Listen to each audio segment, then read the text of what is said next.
It tells an incredible tale about a Southern Baptist missionary who travels Georgia eating fried chicken and chain-smoking cigarettes while looking for Jews to convert. Elzer was frustrated with Southern Baptist attempts to convert Jews and decided to launch a counteroffensive. But his congregation wasn't necessarily supportive of this idea. The journalistic world was shaken to its core when they discovered that their new rising star turned out to be a liar.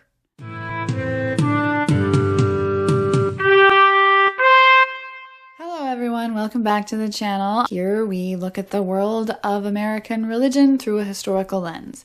Today I have a story for you that is long enough that it needs to be in two parts. So this first part is going to be the background information, and then we're going to dig deeper. Let me explain. I want to start by telling you a story that I read in the December 9th, 1996 issue of The New Republic. The New Republic is a weekly news magazine that has been around for quite some time. This story was written by journalist Stephen Glass, who was on staff with the New Republic at the time. It tells an incredible tale about a Southern Baptist missionary who travels Georgia eating fried chicken and chain-smoking cigarettes while looking for Jews to convert, and a Jewish congregation in Savannah who decided that they wanted to launch a counter-missionary campaign to convert Southern Baptists from Southside Baptist Church. Glass tells us he used to work on converting Buddhists and then the miscellaneous sects before turning to Jews. Glass tells us, in 1991, when Johansson was trying to convert Buddhists, he averaged 2 packs of cigarettes each Sunday and 5 drumsticks on the drive home from Savannah to Atlanta. In 1992 and 1993, when he was trying to convert the miscellaneous, as he calls members of the smaller and more exotic sects, he increased his intake to 7 drumsticks and a wing and 4 packs. Now he is trying to convert Savannah's Jews, and on each Sunday drive he goes through a full better deal load of 10 drumsticks. As for camels, he claims to be up to a terrifying 6.5 packs a day. It's hard work converting Jews, and that makes me hungry, Johansson says. He speaks in staccato bursts between puffs on his cigarette. Lighting a fresh cigarette off the butt of one that is guttering up to its last gasp, he ruminates on the challenge. Yep, they may be the hardest. They're harder than anyone. Harder than the Chinese. And the Chinese were hard. He shakes his head. After these 10 legs... 10 legs! I'm still hungry. The article also tells a story about Bernie Elzer, the rabbi of Temple Mikveh Israel in Savannah, Georgia. The rabbi, who was from New York, had become a hybrid of cultures. He greeted his congregation with "Shalom, y'all," and presided over a congregation that would have potlucks where they served a mishmash of foods. Congregants would bring bagels and fried chicken, cobbler, and rugelach. Glass wrote that Elzer was frustrated with Southern Baptist attempts to convert Jews and decided to launch a counteroffensive. Elzer proposed buying ad space in the Savannah Morning News, but his congregation wasn't necessarily supportive of this idea, not because they thought you shouldn't be proselytizing, but because they thought they didn't have anything to offer. Glass quoted somebody from the congregation asking, what was the point? So what's the ad going to say? That it takes a lot of studying to convert, and when you finally become Jewish, your kids will have no friends, and you'll be miserable? That's not going to work very well. I use the word incredible to describe this story, and that is exactly what I mean. It is incredible. It is not credible. It is impossible to believe. I find this story defies credulity with me. Now, the author of this story had a habit of making things up, as he later confessed. In my opinion, it's pretty obvious that he made this story up too. But I'm not telling you this just to tell you that the story is false. I wouldn't be wasting your time on that. And there are plenty of other things that we could talk about. But I'm telling you this because looking at why people thought this was real at the time it came out, why people were not skeptical of Stephen Glass at the outset, tells us something about ourselves and the way that we need to approach our sources, the way that we need to be critical. Misinformation is nothing new. We've always had fake news, and we've always had to be careful in what kind of information we take in. Now, we may have a lot more fake news to choose from these days, but this is an object lesson that I think we can all learn something from. This is going to be a two-part series. So this video will focus on Stephen Glass and how he deceived everyone in general. And then in the second part, we are going to take a much closer look at the article itself. What did it say, and what clues did it provide for why we could see that it probably wasn't true, in my opinion. So stay tuned for the next video, where we're going to talk about his claims about Jews in Savannah and Southern Baptists. But for now, let's talk about Stephen. Now, some of you may already know about Stephen Glass because there was a movie about him and a book. He wrote a book called The Fabulous that came out in 2003. And that same year, Shattered Glass, a movie about his experiences at the New Republic and the other people's experiences with him, came out as well. So you may have seen that. Or you may be old enough to have lived through the scandal and to remember how the journalistic world was shaken to its core when they discovered that their new rising star turned out to be a liar. Whether or not you remember, it's worth taking a look at this journalist before we take a look at what he wrote. Stephen Glass grew up in a suburb of Chicago, Highland Park. Highland Park was a town that brought up children who understood they needed to be high achievers. And Glass was no exception. Glass was himself vice president of the National Honor Society when he was a senior in high school. He was also into theater, which may have taught him some acting skills that were useful to him in his later journalism career. Glass secured admission to the University of Pennsylvania, where he initially did poorly as a pre-med major. So he switched to anthropology. At Penn, Glass worked for the student newspaper, the Daily Pennsylvanian, and became its executive editor in January of 1993. And Glass graduated from Penn in 1994. After that, he took a job with the Heritage Foundation's Policy Review. It was about a year later that he started as an intern at the New Republic. At first, he did very little writing, instead running errands, answering the phones, getting the mail, that sort of thing. But then Glass wrote a piece that would begin his meteoric rise called Taxis and the Meaning of Work, about how immigrants were displacing African Americans as taxi drivers in New York. Glass somehow possessed a talent for finding the perfect quote. People would say amazing things that just jumped off the page in his articles. A coworker later said people were in wonderment about his ability to find these crazy characters. Glass worked for the New Republic from 1995 to 1998. The New Republic was a magazine founded by progressive leaders in 1914.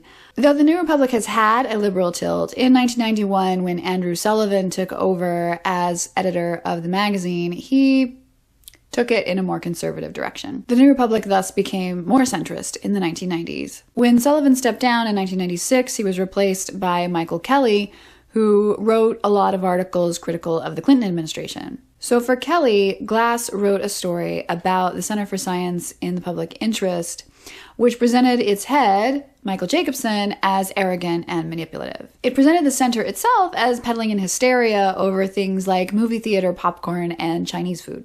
But the chairman of the board challenged Glass's story, saying, "The sheer quantity of errors in the article not only calls into question whether minimum standards of objective journalism were consciously disregarded, but makes an adequate response in limited space impossible." But Kelly, as Glass's editor, defended him, and he responded pretty stridently. "Mr. Jacobson, you lied, and you lied because lying supported your thesis, and you attempted to cover up your lie. You have shown that you are willing to smear someone's professional reputation without any concern for truth. I await your apology to Stephen Glass and to this magazine." But the Center for Science and Public Interest was not the only group that was skeptical of Glass's writing. The editor of Extra also wrote to Kelly and challenged the accuracy of Glass's account about the Center for Science and Public Interest and Michael Jacobson. He said that it was so dishonest an approach that one can't help but suspect that Glass knew he was fudging. But Kelly was all in for Glass at this point, so he responded in the same vein to the editor of Extra. "I regard your assessment of Mr. Glass's work as meritless. Dishonest, wrong-headed, and clearly motivated by devotion to ideology rather than by any concern for truth or accuracy. I take criticism of TNR seriously when it comes from a credible source. That doesn't include you. If you want to make it your occupation to do hackwork and hatchet jobs on behalf of the left's party line, that's up to you. But don't expect me to accept you as the arbiter of what constitutes shoddy. Kelly later said that Glass had an unconventional sort of dishonesty. Journalists could be dishonest, but not in the way that Glass was dishonest, and that made it difficult for him to spot it. He would make it up with a level of specificity that was so rich that to suspect him, you had to wrap yourself around the idea that this reporter was making up things entirely. In hindsight, I wish I had been smarter or more skeptical. The story that people were challenging was one of 31 articles that Glass wrote for the New Republic during his time there. Later investigations found that at least 27 of the 31 articles that Glass wrote were at least partially fabricated. At first, the fabrications were small, little details, maybe a quote here and there. Occasional anecdotes helped make the story pop too. Nothing really big. It is said that Glass always wanted to please authority figures, and he was giving Kelly just what he wanted. Kelly was eating it up, as we can see from the way that he wrote back to Glass's critics. But getting away with small lies appears to have perhaps emboldened Glass, and so he took it a step further. In the March 31st, 1997 issue, Glass told a story about the Conservative Political Action Conference. I'm not going to be able to tell you the story that Glass told you because it would partially violate the terms and conditions of YouTube, so I'm going to just gloss over it. He told a story about 8 men who were under the influence of some substances that were legal and some that were not. He said they sought out the ugliest and loneliest woman they could find. Glass wrote that they had lured her into a hotel room and then did bad things. So those things are the things I'm not going to tell you about. This article was virtually entirely fabricated, but it helped Glass skyrocket to journalistic fame. Glass was fast becoming a star now, and he wrote for JFK Jr.'s publication George as well as Harper's. He was really making a name for himself. At the time, some did question the story because it claimed that the hotel they were staying in had a minibar stocked with tiny bottles of liquor, but the Omni Hotel, where they were said to have stayed, didn't have minibars. And yet somehow Glass still got away with it. One thing that helped Glass was that he was on the fact-checking team for the New Republic. As a fact-checker, Glass was absolutely ruthless. The other fact-checkers saw Glass as a stickler, as they put it, so they didn't have a reason not to trust him. And then Kelly left, and Chuck Lane took over as editor of the New Republic. At this point, Glass had less protection. Lane started to ask questions about a story, Hack Heaven, that just didn't seem to check out. As Lane was questioning Glass, Glass made it personal. He said he felt attacked and that he was hurt that his editor wouldn't take up for him. And this was the beginning of the unraveling that would shake the journalistic world of the 1990s. One of the first significant stories to ever break on the internet appeared on the Forbes website in 1998. At the time, the website I'm talking about was called Forbes Digital Tool. The article focused on Hack Heaven. The article claimed that a company had paid tens of thousands of dollars to a teenager in order to get him to release his hold on their computer systems. The company was named Juked Micronics, but that company didn't exist. When Forbes reached out to Glass about it, Glass got help from his brother. Michael Glass, the brother of Stephen Glass, was then a student at Stanford University. Michael Glass called Forbes, and he called Chuck Lane, his brother's editor, claiming to be George Sims of Juked Micronics. Stephen Glass had also already set up a fake website on America Online for Juked Micronics.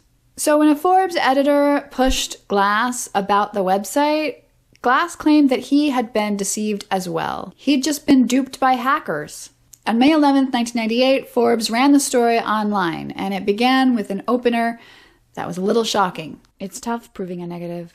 It's even tougher proving that something or someone does not exist. They outlined the claims that Glass had made about this teenage hacker And then they said, the article was a complete and utter hoax perpetuated by one of the magazine's own associate editors, 25-year-old Stephen Glass. But the most damaging part of the article was a quote from Glass's editor. Based on my own investigations, I have determined to a moral certainty that the entire article is made up. An expose in Vanity Fair followed. And a whole lot of what I'm saying in this video relies on both the article in Forbes and in Vanity Fair, if you want to check it out. It seemed that Glass had pushed too far. Like the proverbial Icarus, he had flown too close to the sun and melted his wings. Vanity Fair observed that Glass's fabrications were unique. Other people had made things up in the past, but none of these journalists approached the sheer calculation of Glass's deceptions. So Vanity Fair summarized Glass's techniques as follows. He got away with his mind games because of the remarkable industry he applied to the production of the false backup materials which he methodically used to deceive legions of editors and fact-checkers. Glass created fake letterheads, memos, faxes, and phone numbers. He presented fake handwritten notes, fake typed notes from imaginary events written with intentional misspellings, fake diagrams of who sat where at meetings that never transpired, fake voicemails from fake sources. He even inserted fake mistakes into his fake stories so fact-checkers would check them and feel as if they were doing their jobs. He wasn't obviously too lazy to report. He apparently wanted to present something better, more colorful and provocative than Mere Truth offered.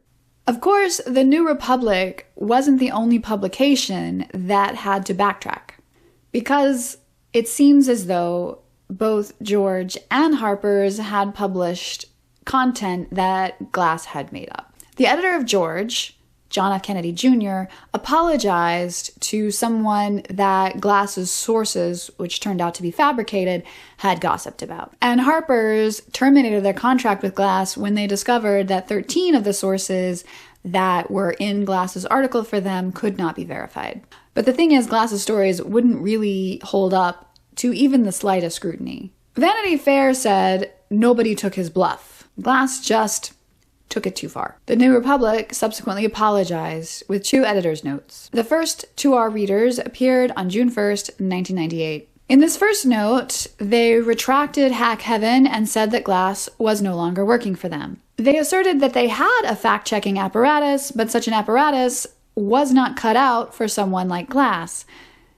You can't find somebody who's deliberately trying to make everything up. But it is important to understand that our editing and fact-checking systems are designed to defend against the errors and mistakes even good professionals sometimes make, not against the systematic and intentional deceptions of someone who actually has no business practicing journalism. The second to our readers appeared later that month on June 29th, 1998. They had investigated Glass's articles and found that virtually all of them contained fabrications. Some of Glass's stories were entirely made up, but some of them contained mixtures of fact and fiction. So they included a list of articles they believed were at least partially fabricated.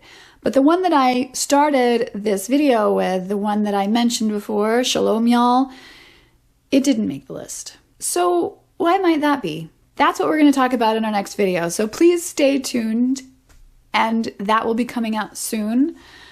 I want to thank all of you for watching all the way to the end, and if you did make it all the way to the end and you haven't subscribed yet, maybe you want to spend a little more time with me, you can click subscribe.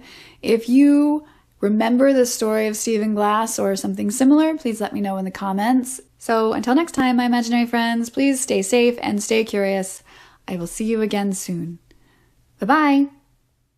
Coming soon on The Religious Historian. The way that Glass told the story hints at his own prejudices against both Southern Baptists and Southern Jews. An openly chain-smoking Southern Baptist missionary, Sibley's work did not consist of one-on-one confrontations with American Jews. The story sets up the Southern Jews for their own mockery. So the Jews in Glass's article have absolutely nothing to offer potential converts except suffering.